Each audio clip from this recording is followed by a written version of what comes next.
창업을 준비하던 나가맹 씨는 우연히 알게 된 외식 아이템으로 창업할 것을 결심하고 가맹본부인 갑본사를 방문하여 가맹계약을 체결하고 초기 가맹금을 납부한 후 가맹점 개설을 준비하던 중에 다른 아이템이 창업비용 대비 매출이 더 높다는 것을 알고 창업을 후회하던 중에 가맹계약을 해지하고 비납입한 가맹금을 돌려받은 후 다른 아이템으로 창업할 계획을 세웠습니다. 이러한 계획을 알게 된 갑본사의 갑질을 이유로 가맹계약 해지와 가맹금 반환을 요구했지만 거부당한 나가맹 씨는 조정원에 분쟁 조정을 신청했으며 갑본사에서는 이를 이유로 가맹계약 해지를 통보하였습니다. 그러던 어느 날 갑질하던 갑본사가 나가맹 씨를 찾아와 가맹금을 돌려주면서 싹싹 빈 이유는 무엇일까요? 함께 알아보겠습니다. 안녕하세요. 프랜차이즈를 쉽게 알려드리는 가맹헌터입니다. 창업을 준비하던 나가맹 씨는 우연히 한식 전문점을 소개하는 영상을 시청한 후 마음에 들어 한식 가맹점을 방문하여 메뉴별로 시식도 해보고 가맹점 사장님에게 궁금한 사항도 물어보고 손님들의 반응도 살핀 후 한식 가맹본부인 갑본사를 직접 방문하여 상담한 다음 창업을 결심하고 가맹계약을 체결한 후 초기 가맹금 320만 원을 지급하였습니다. 나가맹 씨는 이후 가맹점 개설 준비 중에 지인들과 약속이 있어 우연히 방문한 저가 커피 전문점이 소규모 창업이 가능하고 팬데믹 시대에 테이크아웃 고객들이 많아 점포 규모에 비해 매출이 높다는 것을 알고 한식 전문점 창업을 후회하던 중에 가맹본부에서 가맹계약 체결 전에 정보 공개서를 제공하지 않은 사실을 기억해내어 이를 문제 삼아 이의를 제기하여 가맹계약을 해지하고 기납입한 가맹금을 돌려받은 후 저가 커피 전문점으로 창업할 계획을 세웠습니다. 이후 나가맹 씨는 가맹점 개설 준비는 하지 않고 갑본사를 방문하여 계약상의 하자를 문제 삼아 가맹계약을 해지하고 기납부한 가맹금을 돌려줄 것을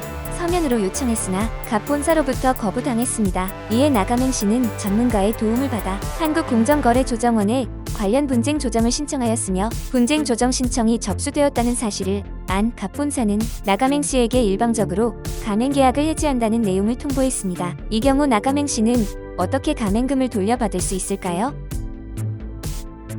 이 사건의 쟁점은 크게 4가지로 볼 수 있습니다. 첫째, 가맹사업법상 갑본사의 정보공개서 제공 의무 위반 여부. 둘째, 가맹사업법상 나가맹 씨의 가맹금 반환 청구의 적법성 여부. 셋째, 갑본사의 행위가 부당한 가맹계약 해지에 해당하는지 여부. 넷째, 이에 따른 나가맹 씨의 가맹계약 해지 및 가맹금 반환 가능 여부.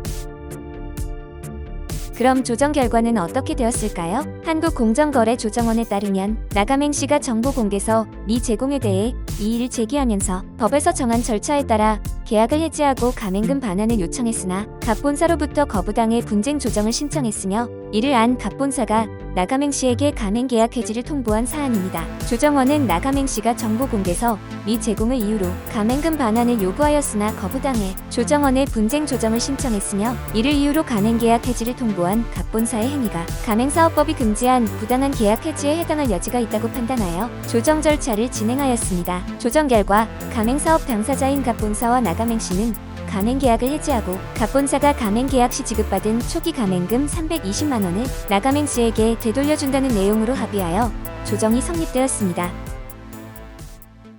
그럼 갑본사는 왜 다른 회사의 아이템으로 창업하려는 나가맹 씨의 계획대로 가맹계약을 해지하고 가맹금을 돌려주었을까요? 이에 대한 답변을 드리기 위해서는 앞서 설명드린 이 사건의 쟁점 4가지를 먼저 살펴볼 필요가 있습니다. 첫째, 갑본사는 나가맹 씨와의 가맹계약 시 가맹사업법 제7조 및 동법 시행령 제6조에서 정한 정보공개서 제공 의무를 위반하였으므로 나가맹 씨는 이를 근거로 대통령령으로 정하는 서면으로 가맹계약 해지 및 가맹금 반환을 요구할 수 있으며 이 요구를 서면으로 받은 갑본사는 1개월 이내에 가맹금을 반환하여야 합니다. 갑본사는 가맹사업법 제7조 및 동법 시행령 제6조에 따라 나가맹 씨에게 정보공개서를 제공할 때에는 내용 증명 우편 등 제공 시점을 객관적으로 확인할 수 있는 대통령령으로 정하는 방법에 따라 제공하여야 하며 이러한 방법에 따라 정보공개서를 제공하지 아니하였거나 정보공개서 등을 제공한 날부터 14일이 지나지 아니한 경우에는 나가맹 씨와 가맹계약을 체결하거나 가맹금을 수령할 수 없습니다.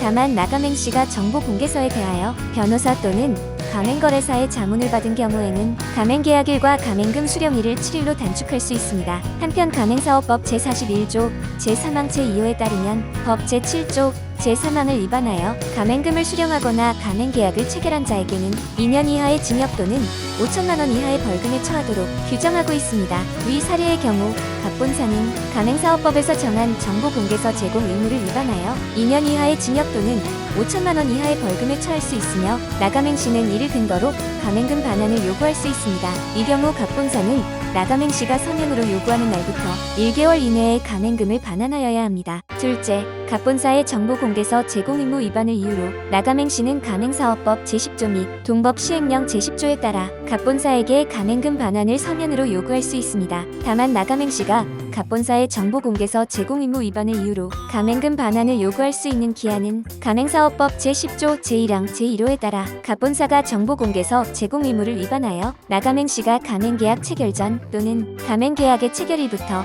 4개월 이내에 가맹금의 반환을 대통령령으로 정하는 서면으로 요구하는 경우로 규정하고 있으며 갑본사는 나가맹시가 서면으로 요구한 날부터 1개월 이내에 가맹금을 반환하도록 규정하고 있습니다. 만약 갑본사가 가맹금을 반환하지 않을 경우 나가맹시는 가맹사업법 제22조 및 동법 시행령 제19조에서 정한 방법에 따라 가맹금 반환과 관련하여 분쟁 조정을 신청할 수 있습니다. 위 사례의 경우 갑본사는 가맹사업법에서 정한 정보공개서 제공 의무를 위반하였으며 나가맹시는 이를 근거로 가맹금 반환을 요구할 수 있습니다. 다만 위 사례의 경우 나가맹시가 가맹계약 체결일부터 4개월이 지났는지 여부가 불분명하지만 추측하건대 가맹계약 후 가맹점 개설 준비는 통상 1개월에서 2개월 전후이므로 나가맹시가 가맹점 개설 준비 중인 점을 감안하면 가맹계약 체결 후 4개월 이내인 것으로 추정되므로 가맹금 반환 청구는 타당할 것으로 보입니다. 셋째, 갑본사의 일방적인 가맹계약 해지 등의 행위는 가맹사업법 제12조의 5, 동법 제14조 및 동법 시행령 제15조에 위반되는 행위로 법에서 정한 절차를 거치지 아니한 가맹계약의 해지는 그 효력이 없으며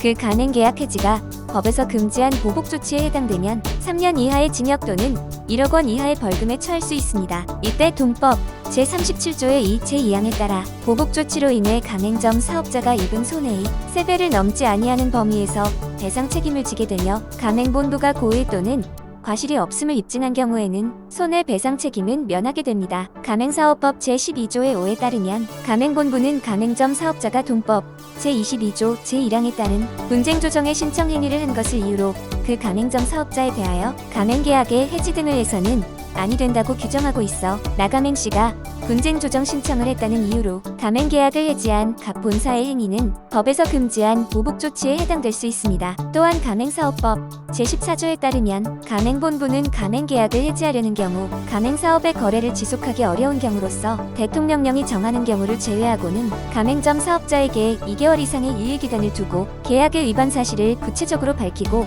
이를 시정하지 아니하면 그 계약을 해지한다는 사실을 서면으로 2회 이상 통지해야 한다고 규정하고 있어 갑본사가 나가맹시에게 이러한 절차를 거치지 아니한 가맹계약의 해지 통보는 효력이 없습니다. 위 사례의 경우 갑본사는 법에서 정한 가맹계약 해지 절차를 위반하여 해지 효력이 없으며 그 가맹계약 해지가 법에서 금지한 보복조치에 해당되면 3년 이하의 징역 또는 1억 원 이하의 벌금에 처할 수 있으며 또한 나가맹시가 입은 손해에 대해 배상 책임도 질 수 있습니다. 이 경우 공정거래위원회는 갑본사의 보복조치가 객관적으로 명백하고 중대하다고 인정하는 경우 검찰총장에게 고발하여야 합니다. 넷째, 나가맹시는 갑본사의 정보공개서 제공 의무 위반을 이유로 가맹계약의 체결일부터 4개월 이내에 대통령령으로 정하는 서면으로 가맹계약 해지 및 가맹금 반환을 요구할 수 있습니다. 만약 갑본사에서 이를 거부할 경우 한국공정거래조정원의 가맹금 반환이나 부당한 가맹계약 해지 및 보복 조치와 관련된 분쟁 조정을 신청할 수도 있으며 이 경우 나가맹시는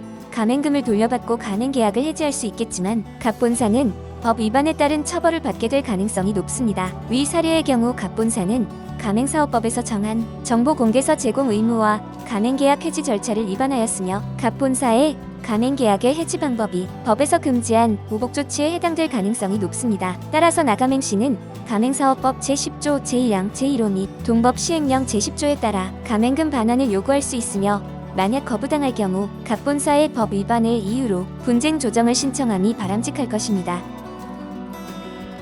이 사건에 있어 갑본사는 가맹사업법을 너무 몰랐거나 잘못된 판단으로 인해 아주 불리한 입장인 반면에 나가맹 씨는 여러 면에서 유리한 입장입니다. 추정하건대 이 사건에 있어 갑본사는 변호사나 가맹거래사의 도움을 받지 않고 직접 대응한 반면에 나가맹 씨는 관련 전문가의 도움을 받아 갑본사의 위법 행위를 두루 문제 삼아 분쟁 조정에서 유리한 결과를 이끌어낸 것으로 보입니다. 무엇보다 갑본사의 정보 공개서 제공 의무 위반과 가맹계약의 해지 절차 위반 및 분쟁 조정 신청에 대한 보복 조치는 가맹사업법을 너무 몰랐거나 아니면 법을 완전히 무시한 행동으로 보이며 이는 나가맹 씨가 유리한 입장에서 계획대로 일을 진행할 수 있도록 기회를 준 결정적인 계기가 되었습니다. 따라서 나가맹 씨 입장에서는 계획한 대로 갑본사와 가맹 계약을 해지하고 지급한 가맹금을 돌려받은 후 다른 아이템으로 창업하는 것이 최선의 방법이며 갑본사 입장에서는 처벌을 받는 것보다 지급받은 초기 가맹금 320만 원을 모두 돌려주고 가맹 계약을 해지하는 것이 최선의 방법이기 때문에 갑본사와 나가맹 씨 모두